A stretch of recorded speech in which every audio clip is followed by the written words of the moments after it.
This is possibly the first real pick of the draft at 109, and we really see this as one that could end up increasing in value quite a bit and being one of the more undervalued picks today.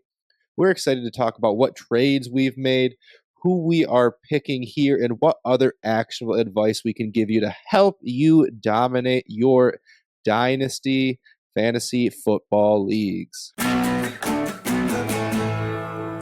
Welcome into the Dino Construction Podcast. I'm your host, Justin, and joining me as always, David and JP.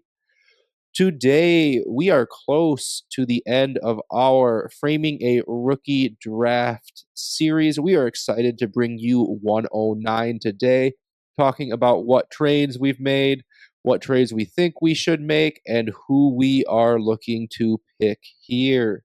So far, we have a pretty consensus top 8 for us. We took the big 3 QBs, the big 3 wide receivers, then Brock Bowers and JJ McCarthy. So with that said, guys, who are we heavily considering here? I do think that there are a lot of players in consideration here, especially at wide receiver. A lot of people view Brian Thomas Jr. as the wide receiver 4 in the actual NFL draft, and I have him as my wide receiver 4 as well. He's a big guy who can play X wide receiver, and he's the most interesting one. Yeah, and I think, you're kind of mentioning a few other players we might consider. They're pretty landing spot dependent. So, if we see the Chiefs or the Bills trade up for someone that's not Brian Thomas Jr., maybe A.D. Mitchell, maybe Xavier Worthy, Ladd McConkey, guys like that. Or if we see the Cowboys, Chargers, maybe a couple other teams where if we see a round 2 running back go, we're going to be pretty happy with that landing spot.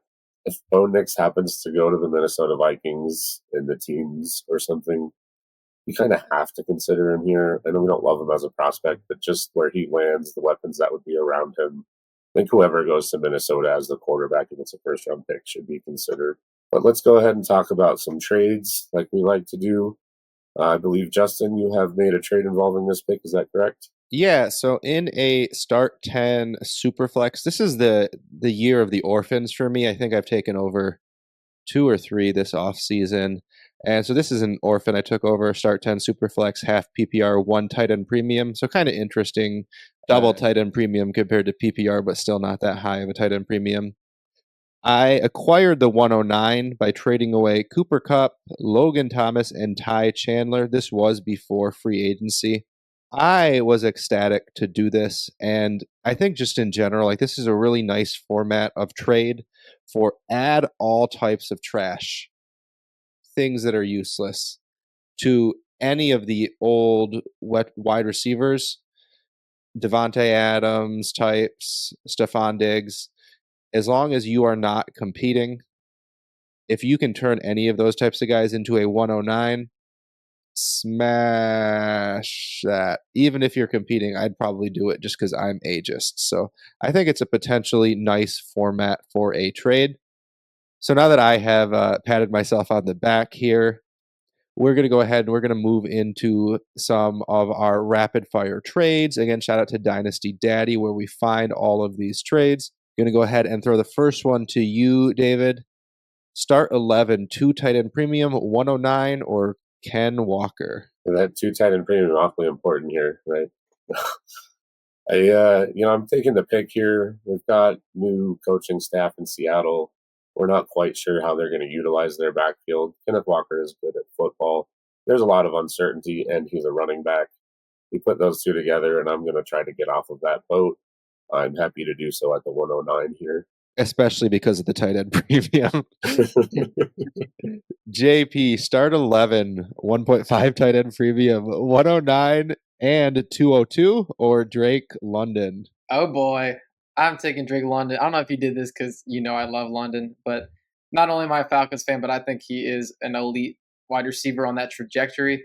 He's in my top 10 Dynasty wide receiver rankings. I'm all in. Kirk Cousins, he's just going to ball out this year, in my opinion. But the 109 and 202 side, those are both pretty valuable picks. I do think that the 202 could possibly be in the same tier as, the back of the first round picks. So I do think that's a valuable pick, but I'm taking Drake London. I think he's an elite wide receiver, and he's very young. Gonna mix it up a little bit here and change the order. David, start 10, 1.25 tight end premium. Nico Collins and Ty Chandler, or the 109 and 309. You've been complaining I was only giving you one for ones in a previous episode. It's true, but now you caught me off guard. I was just thinking about my response for the other trade. I think I got to take Nico here. I'm not the biggest Nico fan. I think that's going to be a pretty crowded room this year. But boy, what he did last year is undeniable. He has the chance to be a top wide receiver. He could put up wide receiver one numbers again. It's a tough one for me because I do think that's fair value, but I think I'm going to go with the established stud here, Nico Collins. He's good. He's real good. Yeah, and it's definitely a buy window right now if you are in on him.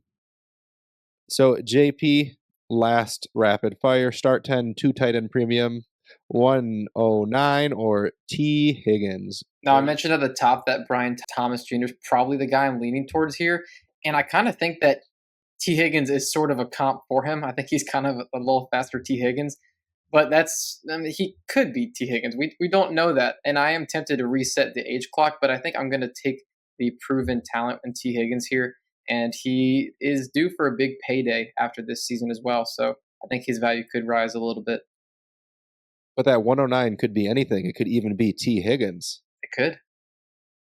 So now that our experts have sharpened their acumen a little bit by looking at some trades in real sleeper leagues, we are going to move on to exploring some more hypothetical situations. So starting with JP, just curious, is this a pick you think is a strong trade for a target with the ability to rise in value, or could it end up actually falling in value like we see so many seasons?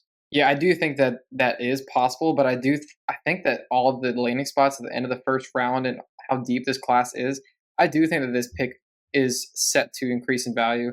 I mean, the Bills, they have such a big void at wide receiver right now, and we've talked about David at the top. The Cowboys, their depth chart at running back is terrible, really bad, and I don't think it's out of the question that somebody like Brock Bowers or JJ McCarthy falls to this spot too. If a receiver does get a really fun spot, somebody might say, "Hey, I'll take Brian Thomas Jr. who's up on the Jaguars or Bills." You never know. I do think that the price gap between the 108 and 109 right now is pretty obvious. I think people, they see that like, okay, yeah, I'm definitely taking the 108 over 109. Like, not even a question about it. Not only because it's numerically higher, of course, but yeah, I think people just see a big tier break there. And I do think that that tier, the 109, I think it could join that of the 108. So I do think that it's a pretty good trade target right now.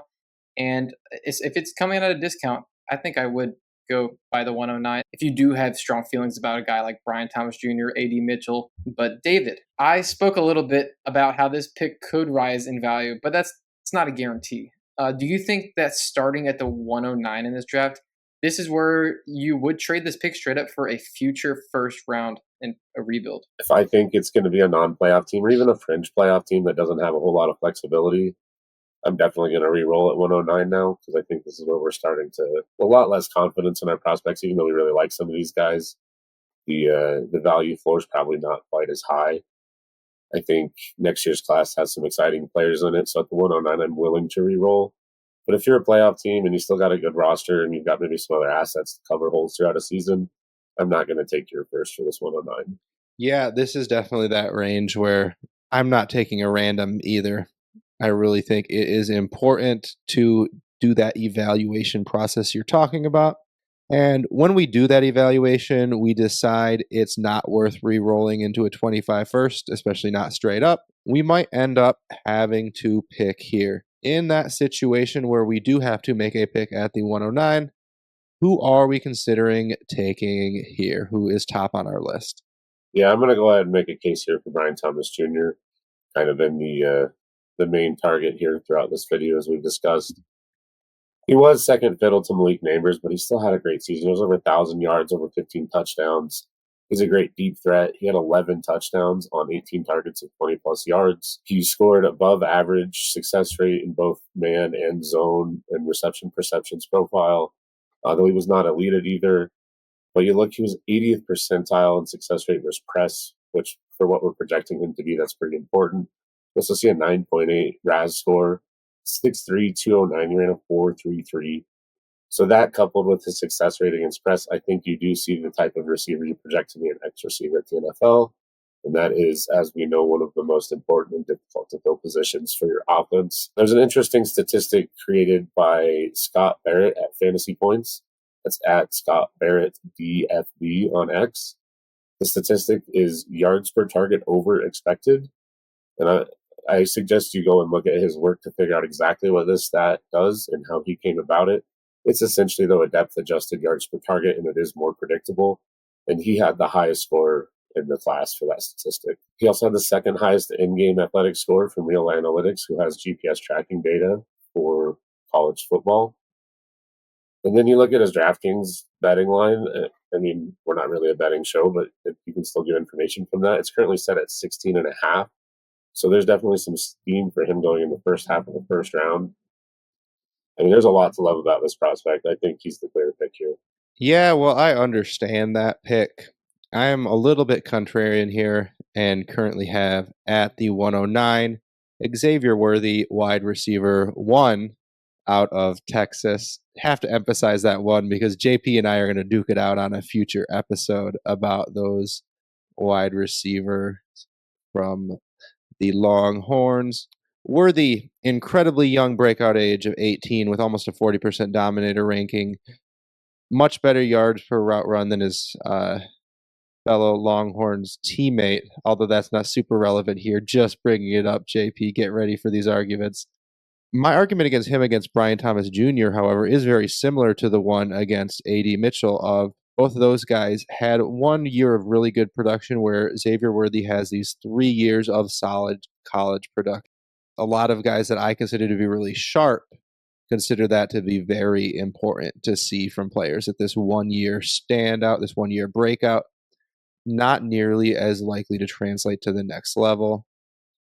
Now, of course, COVID and context are important, so maybe I'm over considering that.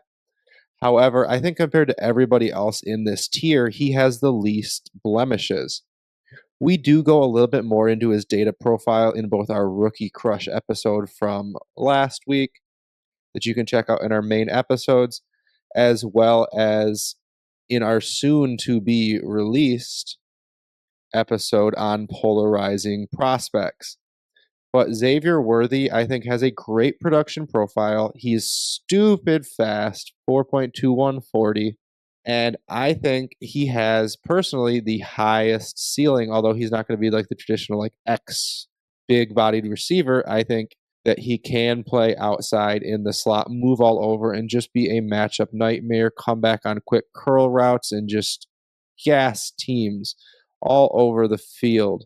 And I'm very excited to see what he does. So he would be my pick here at the 109. Yeah, it is nice to see that Xavier Worthy did have the 3 years of production. And Brian Thomas Jr., you would like to see more than just the one big blow up year. I do think there is some context with Brian Thomas Jr. being behind Kayshon Boutte and Malik Neighbors.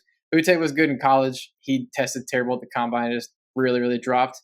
And Xavier Worthy, his freshman year, he was playing with Marcus Washington, Joshua Moore, Jordan Whittington. Not really NFL prospects that have ever really been that interesting to us, but it is very nice to see that production from Xavier Worthy. But I do think with the size, Brian Thomas Jr., he had a better best season this past season as a junior.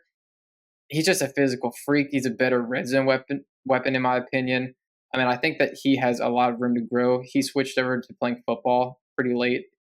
I think it was late in high school. I need to get that exactly pulled up. So, just a quick little fun story about that.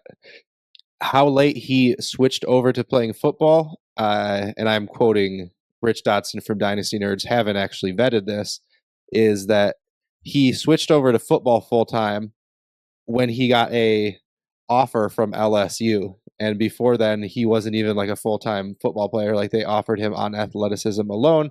Again, I haven't vetted this personally. Just quoting Rich Dotson, he talked to Matt Harmon about this on Dynasty Nerds, a special episode they did just a few days ago. So, dude is athletic.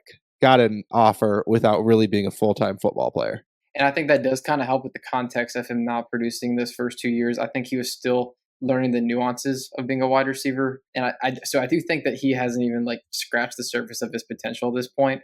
And I just think that with that stature, I mean, he is like 45 pounds on Xavier Worthy, and He's got a few inches. I just think that his upside, personally, I think it's higher. And then with the NFL draft, he's projected as the wide receiver 4.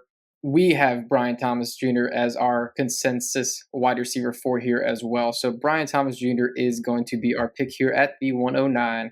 Why did I help you make an argument against me? Next time, I'm not giving you any advice or helping you fill in the blanks on context. But I do suppose that that does bring the 109 into frame with Brian Thomas Jr. sitting square in the middle of that frame.